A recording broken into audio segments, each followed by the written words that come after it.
Does Amazon know how to track the number of product reviews you're receiving? It's a great question, and it's one I received from our own listeners. If you have a question, send it over to podcast@myamazonguy.com.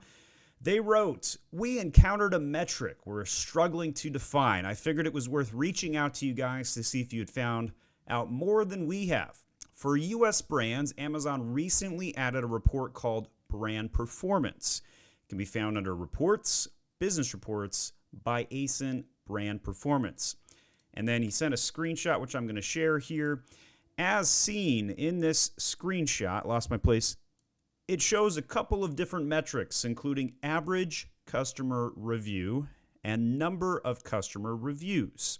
The issue is the number of customer reviews is quite ambiguous and does not match other customer review measures we have. For example, the product on the second line, the one with 5 in the average customer reviews, our written review in the below time is actually 9. However, our total product rating increased by 67 in that same time frame. So it's not written reviews and it's not total rating. So the question is, what is it? And so they've escalated this question to Amazon. Nobody at Amazon has given them an answer. They've hit a brick wall. And they asked me, have I seen anything like this or have any ideas where the discrepancy is? So average customer review versus... So on this line right here, the 22 doesn't match the number of written reviews they've received or the rating count. The rating count was at 67, more than 3 times. And then the number of written reviews was actually less at 9 versus the 22. So I'm at a loss on this one, guys. I'm going to you. I'm polling the audience. Who wants to be a millionaire? And poll the audience on this one. 50-50, right?